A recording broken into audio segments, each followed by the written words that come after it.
hindi nabi kemahin o huaping ang umu pari ari kaya to akapo winge ari kumope o winge iwari dewe nabi tara lomawa wisa takhang ari nabi tete kutsi wa kimatahang.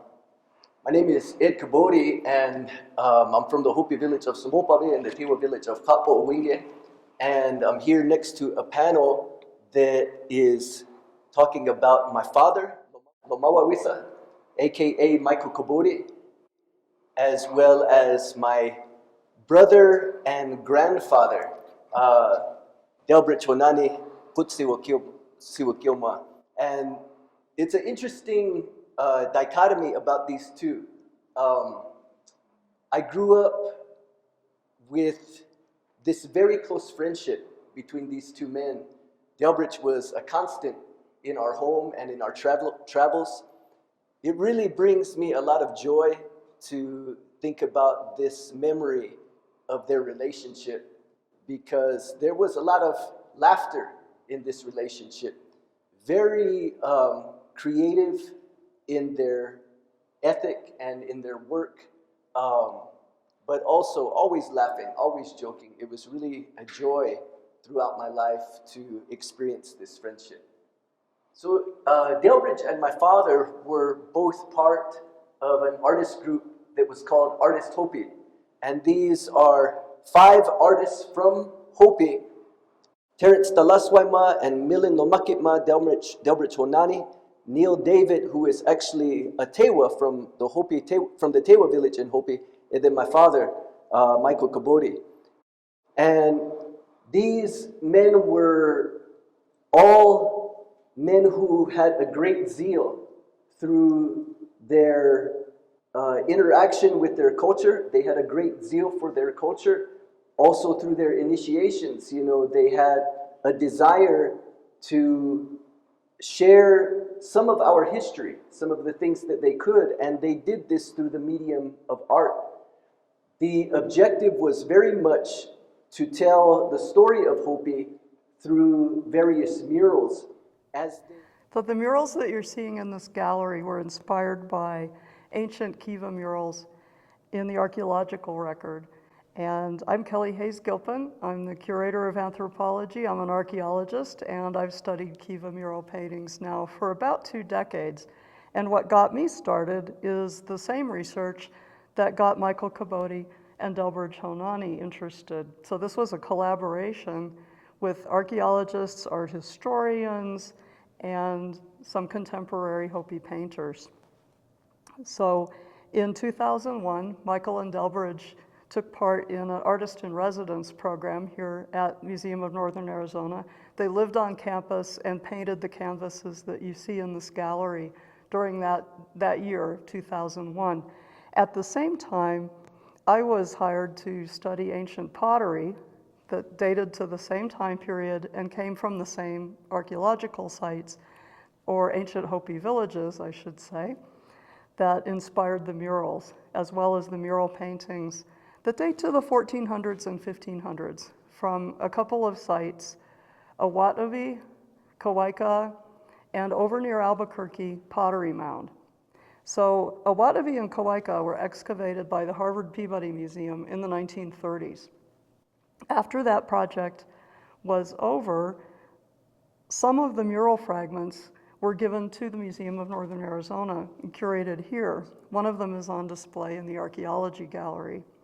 There were also reproductions of murals that were uncovered by the archaeologists in the field and then recorded in detail right there at the site of this ancient village that they excavated.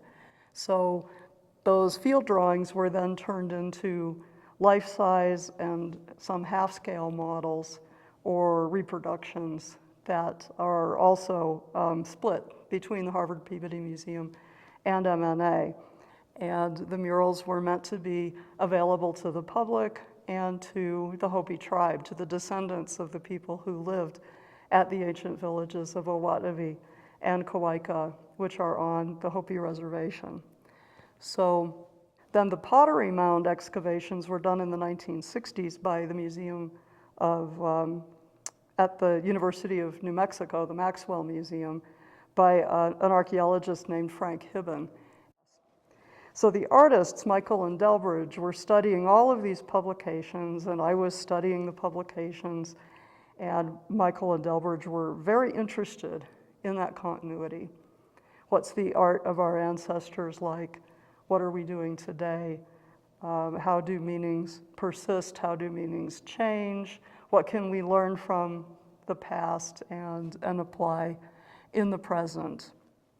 So Michael and Delbridge based this painting on kiva murals at the site of Pottery Mound, which is near Albuquerque. It's now on land owned by the Pueblo of Isleta. It was excavated by Frank Hibben from the University of New Mexico in the early 1960s, and the original murals date to probably the late 1400s, maybe early to mid 1400s. So Mike and Del studied the images from Hibben's excavations and came up with this image, closely based on the original, and gave it their own interpretation. So what Mike and Del saw in this image was people coming together from two different cultures, people who were dedicated farmers and people who were hunters and warriors, much more mobile.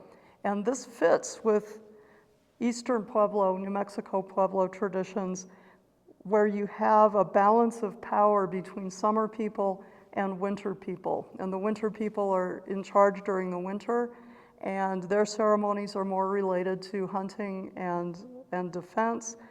And the summer people have ceremonies that are more related to farming and all of the abundance and fertility of caring for plant life, especially maize agriculture.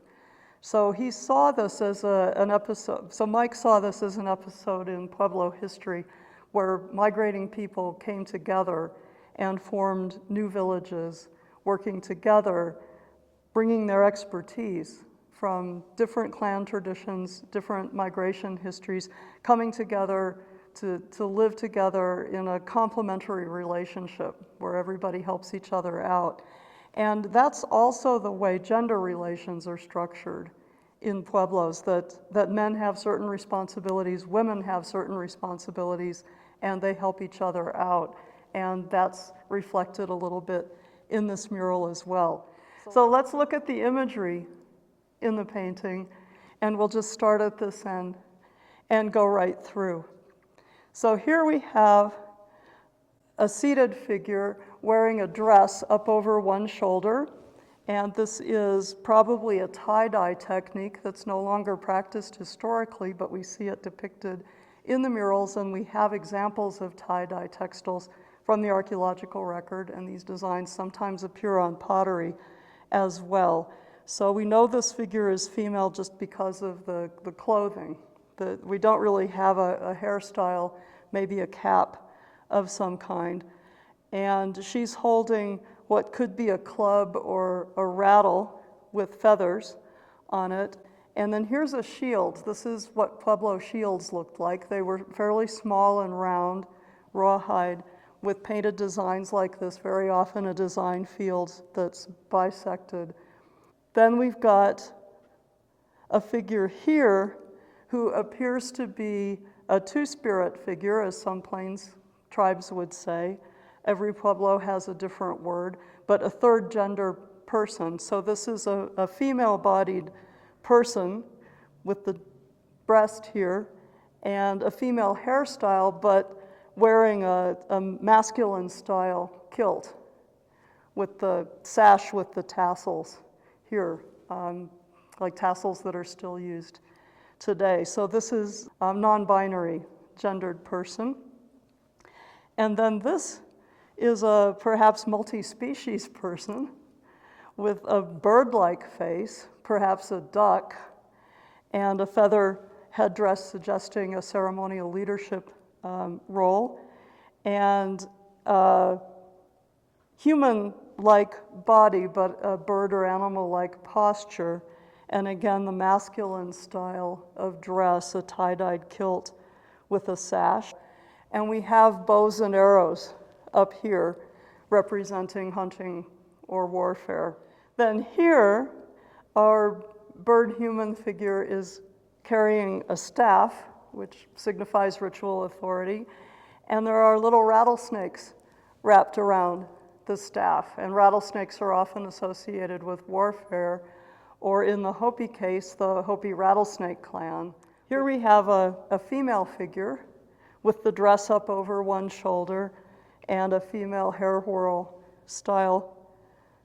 And over here is a water bird, maybe a crane, and this is often a clan symbol, but of course represents lakes and water, a watery habitat, and a basket full of beads down here, more beads hanging from the wall. And these are all textile designs up here, and they represent different textile techniques. You have the tie-dye and just woven stripes, and then this style we think was a painted textile that people... This figure is masculine with a kilt that's probably a painted textile, and bead necklace, a headdress like a rainbow, and corn. So these are corn plants coming out of the headdress.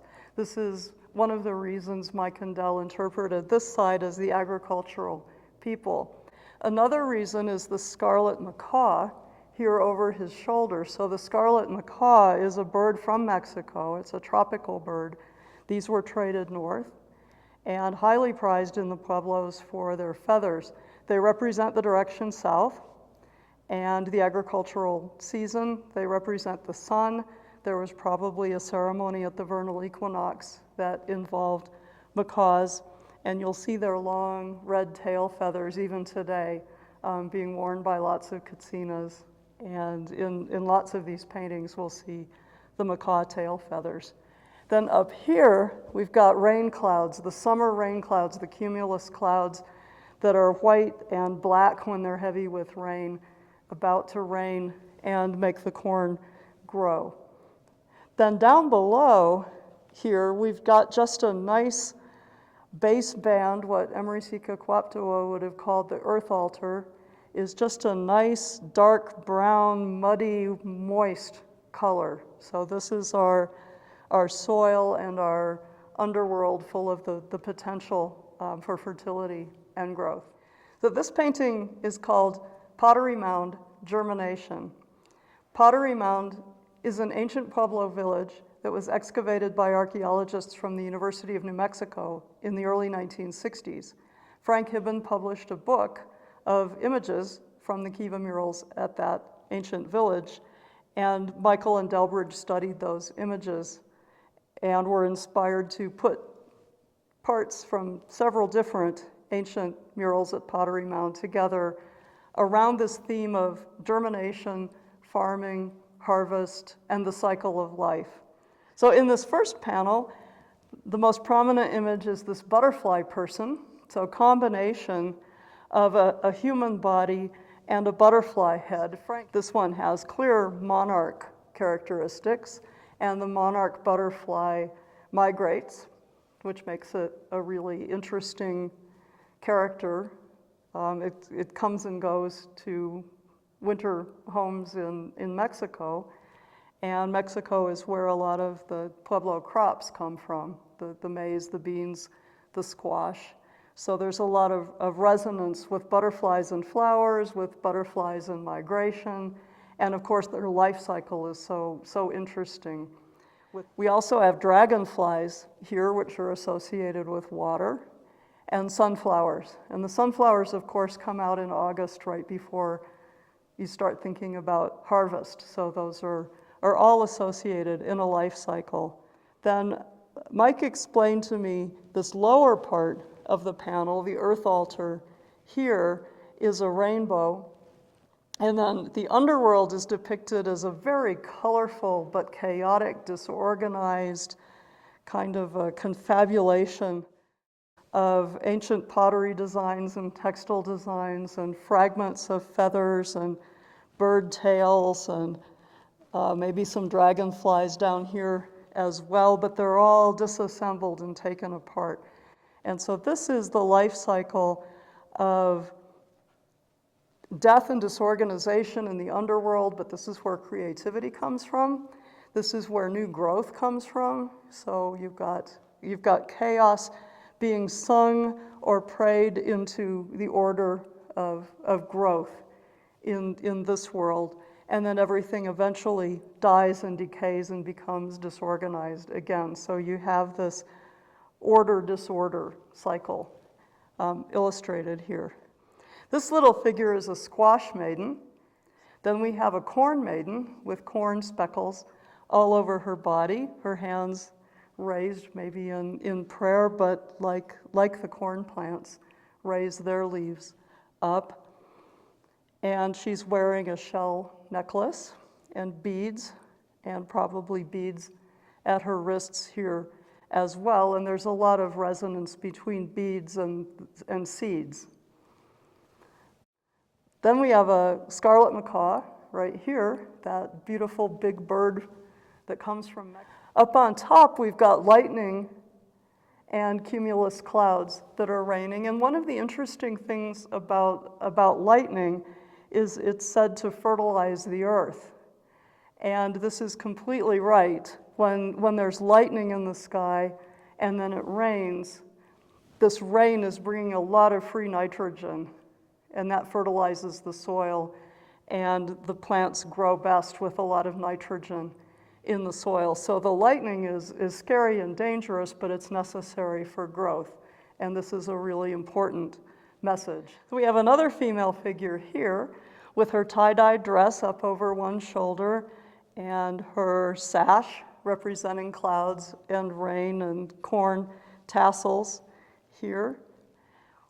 She's carrying a basket or maybe a pot on her head, and it's full of something, maybe cornmeal, but it could also represent a cloud piled up.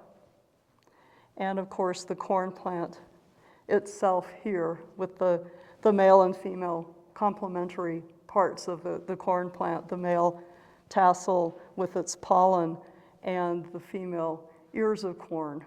So corn is understood to be a plant that's like a person and has a special relationship with humans. This is Journey of the Human Spirit by Michael Kabotie and Delbert Honani.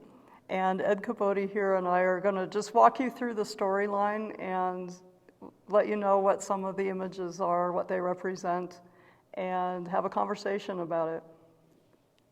So my understanding, Ed, is that this first panel is about Hopi emergence and migration. Is that right? Yeah, so what's represented here is the original womb, also metaphorically the original kiva.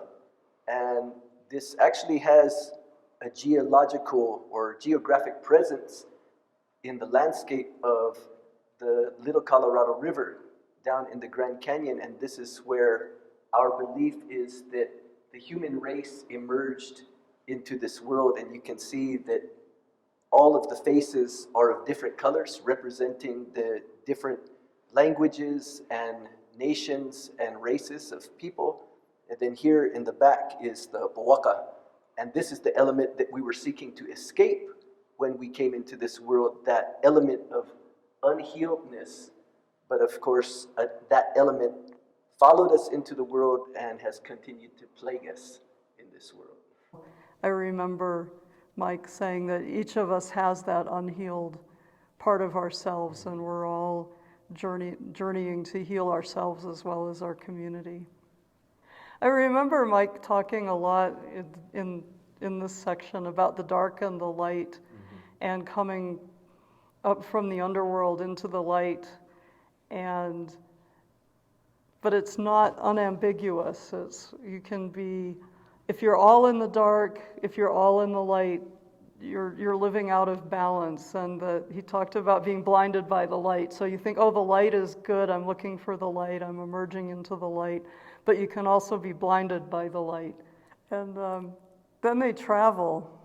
So they're traveling all over the Southwest, Mexico, maybe all over the Americas and leaving behind their footprints. So I remember Mike was saying these are all the footprints of the ancestors that they're told to leave petroglyphs and potsherds. Pueblo Bonito in Chaco Canyon, we got an aerial view here with the structures that we would recognize today in pueblos, right? There's plazas and kivas and storage rooms and the rooms that you would live in. Again, looking at probably our theories about the earth, we believe that all people emerged and then begin to go on their migrations. And here the painting does become much more specific to a specific group of people. And I think Pueblo in general, as you can see by the various clanships, as you said, the various markings, offerings that are being left as people make their way through the landscape. And again, like you say, one of the very important cultural footsteps for all Puebloan people, Chaco Canyon. Mm-hmm. Your reference to clanship, to me, is a very important point. Because in our modern way of thinking, I feel like we put boundaries, just like reservation boundaries have been drawn around us. So it's a boundary to our minds as well. And I feel like students and even archaeologists look at us as people that were bound. But no, we were traveling, and there was no such thing as tribes prior to contact. We were clanships. We identified ourselves as clanships, and even when I introduced myself, you know, and when I talk about my father and Delbridge and recognizing their clanships, I recognize their histories. So my father's clanship comes way from the south, you know. My clanship comes from the north. Delbridge's clanship is very Colorado Plateau oriented. This is our individual migrations, and today, just like in the United States of America, you have people of Russian heritage, Spanish heritage, English heritage, Dutch heritage. It's a melting pot. So today, I look at the contemporary pueblos all as individual melting pots made up of various clanships. But just like in America, we have a dominant language, so in each village, there is a dominant language. And now we designate those as tribes based on their dominant language. Zuni, Hopi, etc.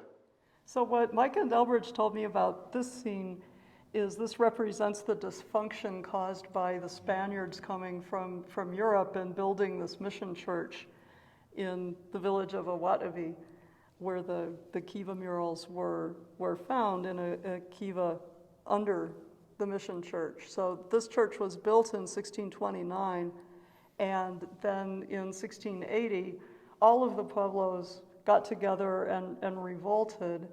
The Spaniards were killed or left, and then tried to come back in 1700, and the other Hopi villages said, no, we're not going to have the Catholics come back. And with the permission and the collusion of the leader of the village, the other Hopi warriors came in and destroyed the village of Owatovi. Now that's as I understand it from reading about the archaeology. And I'm not sure, Ed, if this represents all of that, or if this is specifically the revolt, or if this is specifically the Owatovi episode. Do you know? So I personally feel like this is definitely Owatovi, and Owatovi being one of the Hopi villages, you know, present at that time. Ojaivi, Sumopavi, Walpi, and Owatovi, you know, were very old villages in Hopi. And when the Spanish returned in 1692, they reestablished control of New Mexico, setting up their headquarters in Santa Fe. And they established one of their largest missions actually in the village of Owatovi, which is the easternmost village of Hopi. The men from some of the other villages looked upon this, and even in the mythic story, even the chief of this village also looked upon the presence of Catholicism really as the return of that unhealed nature. And you can see here that all of the faces are gray, and this is kind of the reason that I say this is very specific to Owatovi, because things happen in the destruction of this village that in our cultural remembrance, some of it is very heartbreaking in this story. I think we look at it a little bit with mixed feelings because on one hand, it represents the influence of the unhealed upon us. But on the other hand, this incident really ended significant European influence on Hopi for the next 200 years. But this part of the story returns the Hopi community to a life of balance without European dysfunction and influence. And you see the return of the earth altar, the bass band that we saw in some of the early Kiva murals. So this grounding has come back in the composition of the mural. And you have water creatures and lightning and rainbows down here, and female figures here with a squash maiden, and a woman wearing a tie-dye dress and that beautiful rain sash with the popcorn fringe, and baskets on their head probably full of cornmeal. And then this one's pregnant, so here's a baby in the womb with the ear of blue corn, which is given to every new baby on Hopi. And Mike said that this refers to an episode after the Pueblo Revolt and the destruction of Owatovi, where a baby was conceived with innocence of the violence that had happened in the previous episode. And so this represents a new start. And then over here, we have the germination principle. Mike didn't like the term deity particularly. He said it really represents the principle of germination and rebirth and plant life, so he has the corn with him. And then I always ask my students, do you know who this is? And they said, gosh, that looks like the Buddha. And it was. Mike was really interested in Buddhism. Did he ever talk about that to you, Ed, or about what that represented?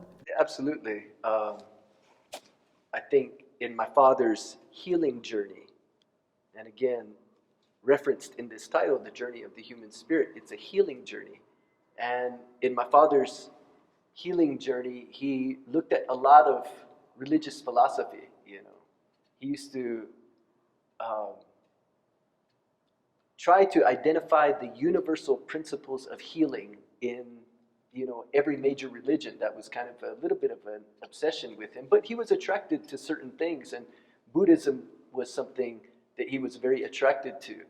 And I think he saw a very strong parallel with Hopi philosophy, and that is the philosophy that life is suffering. In Hopi, we have a history that we've already looked at, in the previous panels. And in our history, it's not a glossed over history. It's a very triumphant history at times, but also at times it's very dysfunctional. And our migration led us to a place where we could theoretically focus on a life of spirituality, a life of farming, a life in harmony with the cycles of the sun, the moon, the natural order, the rains, living in that place, but not being distracted by our prosperity. Hopi is not a place that has, rivers running through it. It's a place that we've been dependent upon our prayers for rain for the last 1,000 years for our existence. And corn, again, being a very sacred substance among us.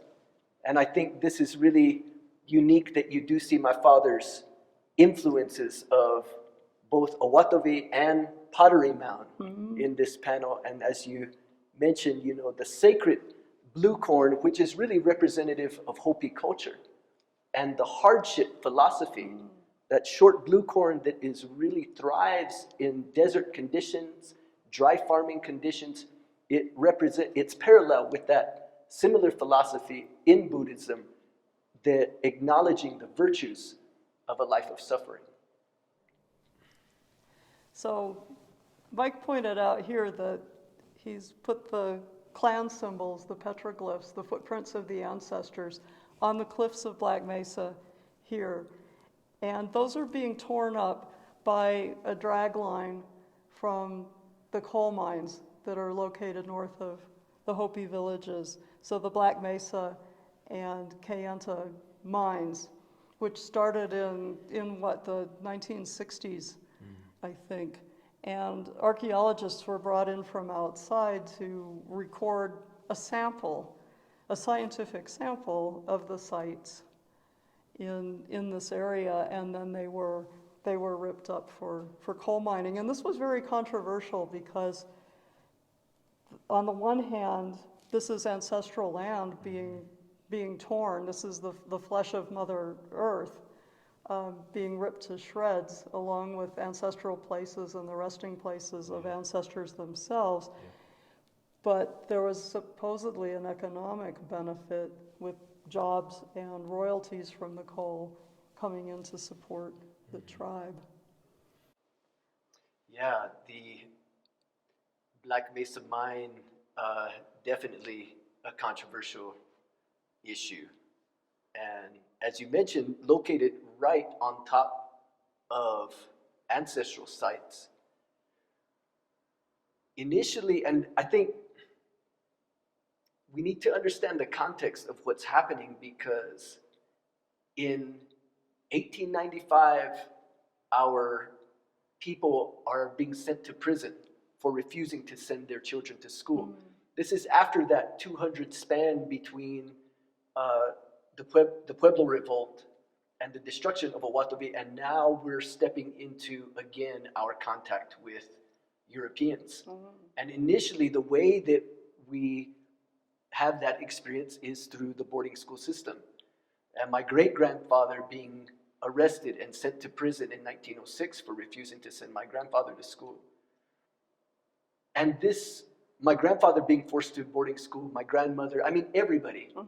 And families are being torn apart through this process. And this is the exact same time that the mining companies are coming in, and our tribal governments, our governing systems that we have had for centuries are being usurped, cleared, so that mining companies can have an entity to negotiate with for minerals on our land.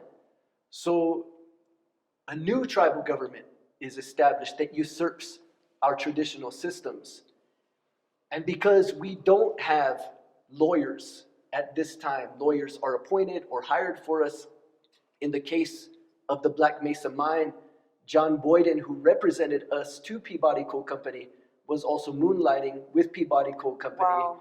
We were paid 3.3% for the market value of coal initially, and $1.67 for every 326,000 gallons of water, every acre foot of water, so that the coal could be slurried via pipeline.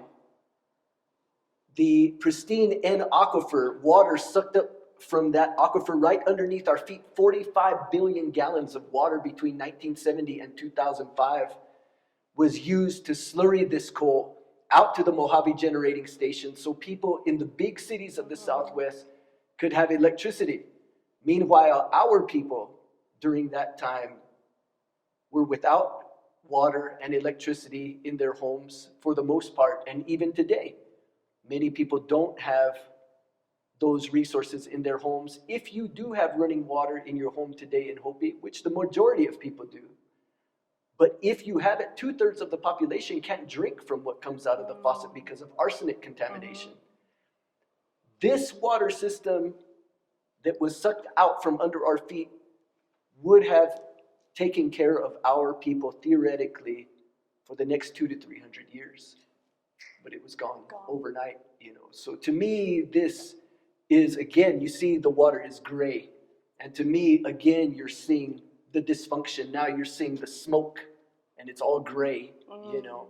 You're seeing the dysfunction, once again, those elements of unhealedness. And this panel as well, relocation was a government policy, sending people to big cities, exposing them to the modern diet and the government surplus foods, you know, kind of taking the place of our traditional diets, exposing us to high rates of diabetes. And you can see that his legs are amputated.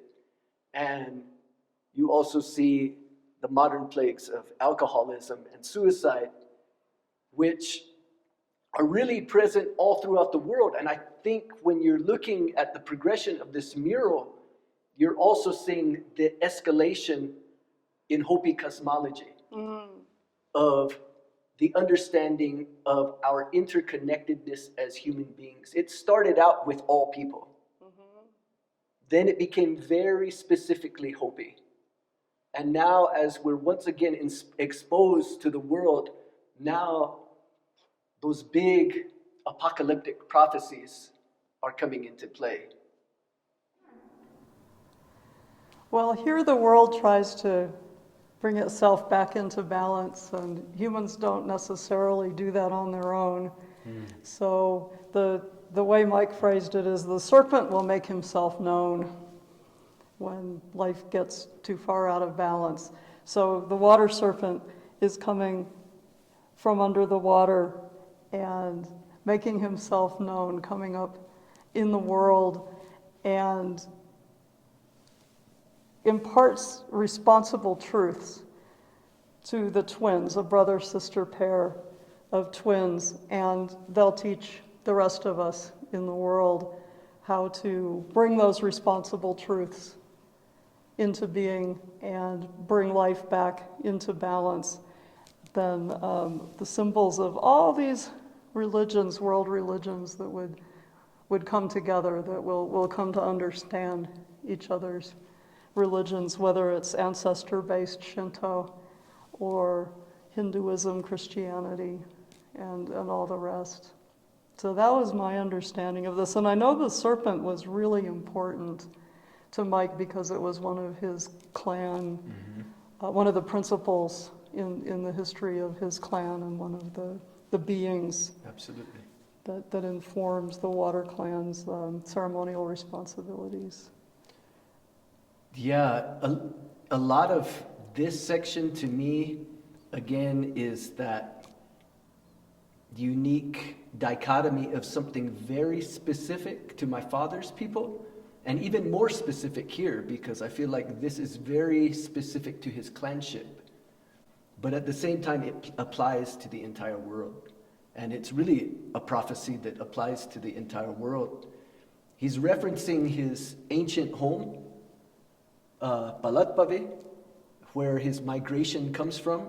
Theoretically, he used to often muse upon the theory of his people coming from the community of Teotihuacan and migrating north and carrying with them their wu'ya, or their, like you say, their principle, Palulukan, the serpent. And in their ancient story of their migration, their village was destroyed. Again, because of their excess, again, because of their giving themselves over to that dark side or gray side, really, you know. And so they made their migration, and this is looking forward to a prophecy that just like balance was restored by the offering of the brother-sister twin in the past, so in the future, when we collectively come to that place of Kuyanis, when we collectively come to that place of confusion, which is a very strong prophetic element really in many cultures. That restoration now comes, like you said, not from within ourselves, but from a supernatural presence. And so Palulakam creating that natural disaster, elements of chaos in our world so that we can come face to face with ourselves.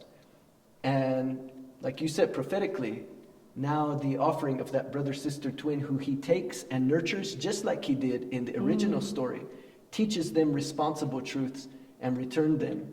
And going back to that metaphor, I guess the way I used to hear him express it is, well, the original brother-sister twin in the Judeo-Christian story, they screwed up everything by eating the apple in the first place. So maybe in the restoration of things, in the Hopi version, this brother and sister twin will take the Apple computer now and blast out responsible truth via the World Wide Web. And that's just, to me, a little bit of element of Hopi humor, finding its way into the mural.